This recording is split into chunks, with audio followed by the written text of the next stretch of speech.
Եվրոպան որոշել է, որ Հայաստանը պետք է ինտեգրի, հիմա Նիկոլա անում այն, ինչ պետք է անի Ռոբերտ Քոչարյանը, ինքը փորձում է այդ process-ը խանգարի, ինքը ուզում է մնա ԵԱՏՄ-ում, չգիտեմ ինչն է, ինքը բանի մեջ փայ ունի, ասենք, չգիտեմ, շուտ ծաղիկի բիզնեսի մեջ փայ ունի, թե ինքը ասենք Սամվել Ալեքսանյանի, դա լավ է։ Բացատրում են, ասում են, դեռ պատրաստ չենք Եվրոմիության, ուրեմն պատրաստ չենք։ հարգելիներս, 1000 անգամ բացատրել եմ, եթե դուք պատրաստ չեք, այդ մի տենց անեկդոտ կա, չէ՞ որ մեկը հոգեհանգիստին կանգնած լացում ասում է, չեմ հավատում, ու երկարա ձգձգվում, մեկը հետևից ասում է, ապեր այս քո մարի ճամփատուր նրանց, ովքեր հավատում են, որտեղ ոնց որ ձգձգում ես, որ չես հավատում, այս քո մարի թող այն մարդիկ կան, ովքեր բան են հավատում։ Բայց 5 տարով ինքը այս 5 տարով, օքեյ, չէ, բան չասցի, 5 տարով փոխի կառավարությանը կազմը։ Չէ, չի փոխում։ Դե չի փոխում, ուրեմն չես հավատում ու չես փոխում նշանակում է չես ուզում։ Որտեվ ակնհայտ է, որ մարդ ով մի քիչ տնտեսությունից հասկանում է, այս պահին չի կարող ենթադրել, նույնիսկ ենթադրել, որ Ռուսաստանի տնտեսությունը այն տնտեսությունն է, որը կարա ԵԱՏՄ-ն առաջ տանի, կարա սկացնի, բայց առաջ տանել չի կարող։ Դրա համար որևէ տնտեսական կապ պահել Ռուսաստանի հետ, դա ինքնասպանություն է։ Բացառությամբ մի դեպքի, եթե դու կոռուպցիոն սխեմաների մեջ ես։ Այսինքն, եթե քո հարաբերությունները անձամբ քո ընտանիքի անդամների, քո շուրջը հավաքված դախլչիների, սուպեր դախլչիների եւ մեգա դախլչիների հարաբերությունները Ռուսաստանի այնպես են, որ ոչ քո վիճակագրության մեջ, ոչ Ռուսաստանի վիճակագրության մեջ դա չի երևում, դու ինչ որ ստվերային սխեմաներով փող ես լափում, երգիրն է ծախում ես դրա համար, այդ ուրիշ հարց է, բայց այդ պարագայում այս ԿՊ-ն ոչ բանով չի տարբերվում Ռոբերտ Քոչարյանից։ Ճիշտ չի լինի, որ ասեմ ապրանքաշրջանառությունը սանկցիաների տակ է, փաստորեն ներկրում կա Ռուսաստանից, արտահանում չկա։ Դա նշանակում է, որ արտահանումը գնում է ստվերային սխեմաներով եւ ամբողջությամբ կոռուպցիոն սխեմա է։ Ամբողջությամբ կոռուպցիա։ Եվ այդ եթե օրինակ մեր հակակոռուպցիոնը մի քիչ ավելի հակակոռուպցիոն լիներ օրինակ ուկրաինականի պես, որտեղ որ Նաբուն մտավ եւ Երմակի երանից, եթե տենց լիներ, իրանք հենց հիմա կմտնեին ու վստահ եմ կառավարության անդամների կեսը կնստեր։ Ուղղակի որտեվ այդ սխեման չի կարող լինել, հասկանում եք, չի կարող լինել, որ Ռուսաստանից ներգրում լինի, իսկ Հայաստանից արտահանում չլինի։ Ինչպես, դա էլ շատ հետաքրքիր։ Ներկրումը դրանք չեն դադարեցրել, չեն պատժել մեզ, ասել, որ սա չենք նույն Իրանը Ռուսաստանում կա։ Ադրբեջանական Յարլիկովա, վրացական Յարլիկովա ոնց է, բայց կա։ Այդ շատ հեշտ է ապացուցել, որ ինքը հայկական Իրան է։ Հետ ես գալի, փորձում ես հասկանալ ոնց է հայտնվել։ Հետ ես գալի այն ընկերությունները, որոնք ոնց որ թե արտահանել են։ Այսինքն կեղծ է այդ սանկցիա կոչվածը եւս կեղծ է ցուցադրական է։ Սանկցիան կեղծ չի, սանկցիան իրական է, ուղղակի ինչպես ասում էր Սալդիկով Շիդերինը, Ռուսաստանի օրենքների դաժանությունը կոմպենսացվում է այդ օրենքների չկատարման հնարավորություններով, լայն հնարավորություններով։ Այսինքն հա սանկցիա կա, ցանկացած պահին իրանք լարսում ընդհուպ մինչև գնդակահարություն կարան տան մեր ֆուրի վարորդին, բայց պրինցիպի, որ 1000 ռուբլի տաս կանցնի։ Դե նրանք ասում են, մենք փակել ենք, դուք եք ճկուն, այսպես ճկուն ասեմ, ուրիշ բան չասեմ, հնարամիտ, դա էլ ասեմ։ Խնդիրը Ռուսաստանում ֆինանսական ճգնաժամն է։ Եվ Հայաստանի օրինակ ներկրումը փակելը ավտոմատ կերպով սահմանապահ զորքերի, որոնք որ FSB-ին են պատկանում, եւ մաքսային, որոնք որ Միշուստինի անձնական վերահսկողության տակ են, իրանք ստեղծում են այդ մարդկանց համար հավելյալ եկամուտի աղբյուրներ։ Այսինքն ինքը Հայաստանի ապրանքը գցում է պատժամիջոցների տակ, դա նշանակում է, որ շղթայի ներքևի մասը, որոնցից որ ինքը սնվում է, կարողանում է օգտվել հայկական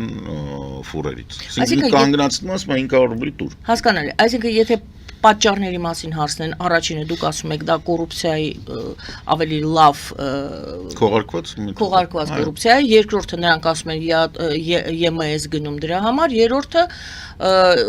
կա կարծիք։ Չէ, իրանք այդ ուրիշ։ Դե ԵՄ-ի անվան տակ արվեց։ Չէ, դե այդ ուրիշ է, հիմա այն ինչ որ իրանք ասում են, իրանք կարան ասեն աչքի դվերևոնք կա։ Դա նայեք, ձևակերպումը, որը իրանք տալիս են։ Պատճառը եկեք, պատճառի մասին։ Բայց պատճառ չի դա։ Մենք ԵՄ չենք գնում։ Նա ասում է դու ընդունել ես օրենք մի տարի առաջ։ Okay, հասկանում եմ, բայց մի տարի առաջ ընդունել եմ, հիմա խես անում։ Երկրորդ չէ, բայց երկրորդ, ասենք, ով է ԵՄ գնում է։ ԵՄ գնալը ո՞րն է։ Ինչ է։ Օրենք ես ընդունել, դա են վերցնում։ Ինչ օրենք եմ ընդունել, որ սկսում եմ գործընթացը, չէ՞։ Okay։ Ռեֆորմների ընդ որում։ Հա, սկսում եմ ռեֆորմների գործընթացը, okay, հետո դրա համար եմ պատժվում։ Դայդպես է։ Բա դու ինչ ես քո ապրանքը բերում։ Եթե ես ԵՄ են գնում, եթե ես սկսում եմ ռեֆորմները, այդ Պատմասկովիայում, չգիտեմ ոնց, ավոկադոյի յուղը ոնց է հայտնվում ձեթը հայկական շուկայում, որ վրան ոչ մի գոստի նշան չկա, ոչ մի բան, ոչ գոստ, ոչ տեու, ոչ մի բան։ Հայ շուկան լցված է ինչ-որ բանով, ավոկադոյի ձեթով, որը արտադրվում է Պատմասկովիայում։ Այսինքն ես գնում եմ Եվրոպա, բայց քո աղբը, քաղցկ եղածին թույնը, դու բերում ես իմ մոտ ծախում ես ու այդ օքեյ է, այդ հələ չհաշված որ ստեղի կառավարության ներկայացուցիչների հետ ես կոնկրետ այտենց բաների հետ խնդիր ունեմ, որովհետև այսպես կոչված կատնաշորային ապրանքը, որը չգիտես ինչից է, խի է Հայաստանում հայտնվում, ոչ մեկ չի հասկանում։ Ու ոչ մեկ այդ հարցը չի տալիս։ Այդ Եվրոպա գնացող Հայաստանը, հա, այսինքն Ռուսաստանը ինչ ուզում է որ այդ իր աղբը փակվի, որտեվ եթե դու գործողություններ անում ես, իրանք վստահ են, չէ՞ որ չի փակվելու։ Դա նշանակում է որ այդ հայտարարությունը կեղծ է։ Հա, այդ ասենք պատճառներ կեղծ նշված բանի համար է, մեր երրորդ տարբերակը պատճառի, մենք փնտրում ենք պատճառը, ճիշտ է, խոսում ենք, չենք փնտրում, այդքան շատ պետք չի խորանալ փնտրել, բայց ասենք թե հասկանանք մենք մեզ համար։ Երրորդ պատճառը այդ ապրիլ 1-յան Պուտին-Փաշինյան հանդիպման ժամանակ Պուտինի հորդորն էր, որպեսզի Ռուսաստանին հետաքրքրությունների շրջանակներում գործող քաղաքական գործիչները տեղ ունենան Հայաստանի քաղաքականության մեջ։ Դա էր պատճառը, որ տեղ տային եւ հիմա տեղ տրվեց իրենց։ Տեղ տված է, ինչ են ուզում։ Ես բավական Դրա համար Միշուստինը, այսպես ասած, ոչ Պուտինը, այլ Միշուստինը կանչեց եւ Հայաստանի քաղաքական դաշտը ցավոք սրտի մոտավորապես այդ 20%-ը ինքը միշտ 30%-ը ինքը միշտ մնալու է պրոռուսական ուժերի։ Դե ասում են գուցե դա չլիներ, հիմա եղավ։ Դա չլիներ, որն է Նիկոլ Փաշինյանն էլ է պրոռուսական ուժ, չեք հասկանում։ Նիկոլ Փաշինյանը մինչև հիմա իր նոյեմբերի 9-ի թղթի տակ է։ Այդ իր գրասենյակից է գալի, իր աշխատակազմից է այդ գալի, որ կամ տրիպը կամ էս։ Այդ կամ-կամի խնդիրները դրանք շատ ռուսական են։ Շատ անտերգեղցի պետք է լինես, անդաստիրակ եւ անկիրթ, որպեսզի պատկերացնես, որ աշխարհը դիխոտոմիկ է։ Այսինքն Լուիսի Տումբլերի պես է, էլի on-off։ Դա տենց չի։ Ընդհանրապես տենց չի։ Դրա համար են ասենք շատերի մոտ մի քիչ հասկացող մարդկանց մոտ մանավանդ եվրոպացիները շոկ է։ Այսինքն Ռուսաստանը տենց թեմաներ է մտցնում մեր շրջանառության։ Ռուսաստանը շատ հաճախ թեմաներ չի մտցնում, եթե մարդ գեղցի է եւ անգրագետ Նիկոլի պես, ինքը իրան է գցում այդ բաների մեջ, դիխոտոմիկ բան, ինքը իրան տենց պանիկայի մեջ է։ Ես օրինակ հետաքրքիր բան ասեմ, հա, այս վերջի իր ասուլիսի ժամանակ շատ իրան բան բնորոշ բան տեղի ունեցավ։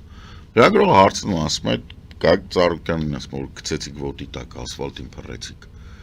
Այդ ինչի համար մարդը կանգնած խոսում ժպտում էր։ Անկախ նրանից ես ոնց եմ վերաբերվում քաղաքական ուժերին, որոնք պրոռուսական են, Գագիկ Ծառուկյանին կամ Գագիկ Ծառուկյանի կուսակցությանը։ Ես sense նայում եմ, այդ ասում լավ, օքեյ։ Ինչ պետք է ասի վարչապետը։ Ոնց կարամ իմանալ ասել։ Ասում եմ չեմ նայել։ Չգիտեմ ինչ եք ասում։ Ուրեմն քո քաղաքական մրցակիցն է։ Այն կուսակցության ղեկավարն է, որի սահմանադրական դատարանում եթե գործը իօգուտ իրանց լուծվի,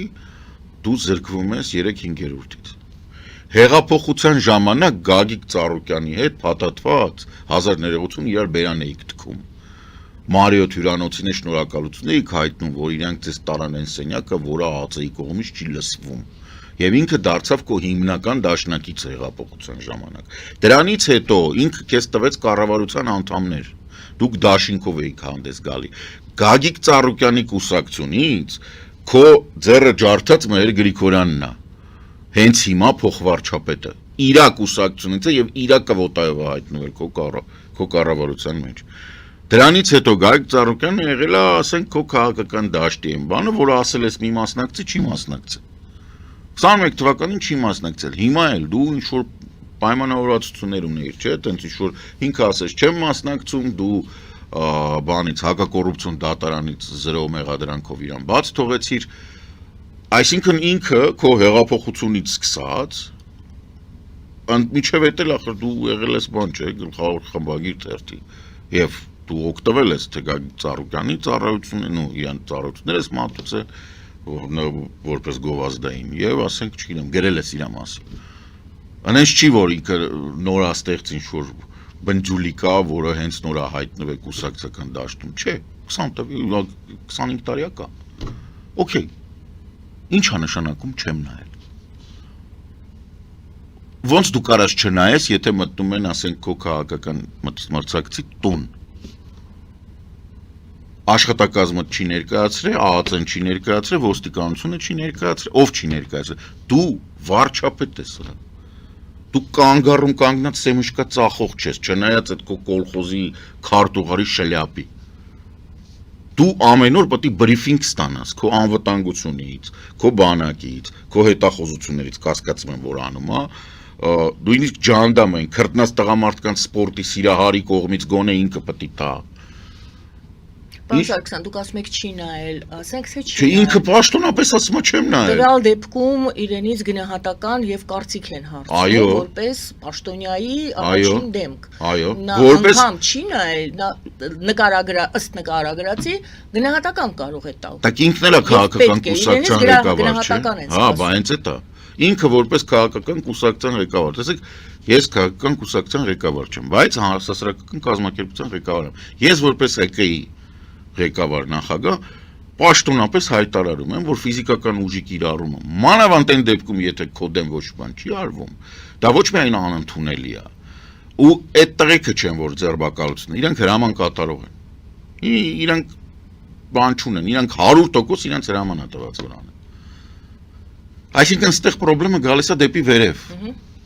Այդ վերևը, քանի որ դու պետությունն ես, դու էլ ասում ես պետությունը ես եմ, կառավարությունը ես եմ, այդ նշանակում է դու ես պատասխանատու, անձամբ Նիկոլ Փաշինյանը։ Հետևաբար դու հրաման ես տվել, չես նայել հրամանը ոնց է կատարվել։ Ինչն է, հասկանում եք, այն մնացածը ասուլիսի լիքը էլի բաներ ասել իր Խասյաթի համաձայն, որոնք բացարձակ հիմարություններ են։ Ինքը հիստերիկայի մեջ է, ինքը չի ստացվում իր մոտ, ոչ մի ու չի ստացվելու։ Ես ես բան ասեմ, Նիկոլ Փաշինյանը ընթացքում անիծելու է այն օրը, որ այս ընտրությունները հաղթեց 3-5-րդ։ Ես շատ քիչ եմ սխալվում։ Տենց նու չեմ սենց ասեմ, սխալվում եմ ինչ-որ տոկոսային չափով, հա, բայց այս ընտրությունները հաղթելու օրը Նիկոլ Փաշինյանը անիծելու է։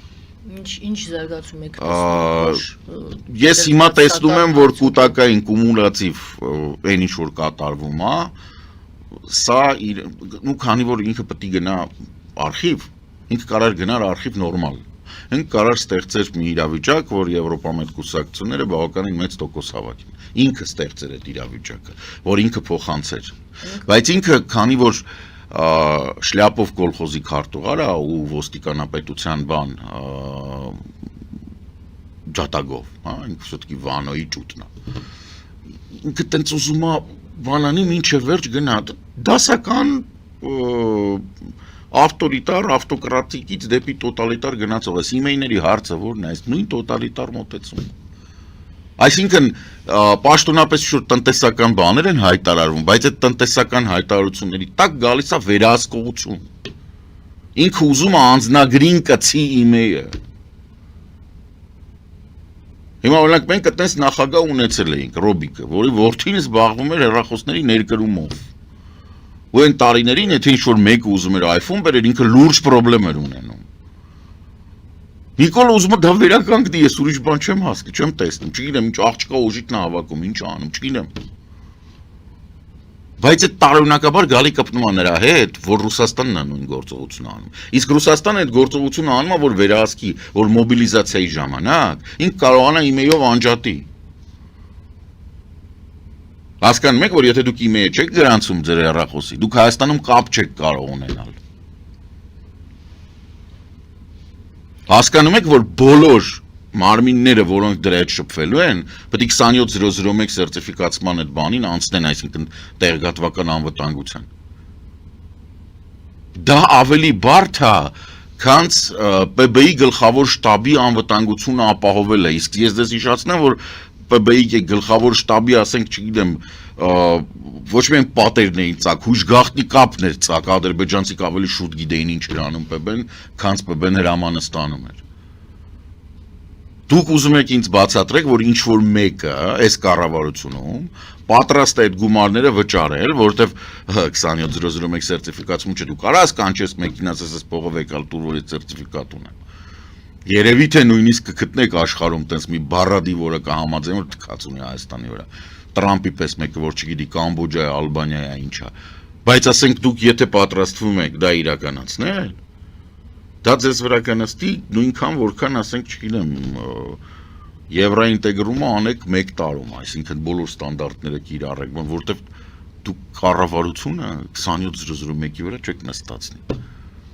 Ողքի չեք նստածնի։ Որովհետև ձեր համակարգը ծակ է, որովհետև ձեր մոտ Windows է, որի լիցենզիան գնաց չի։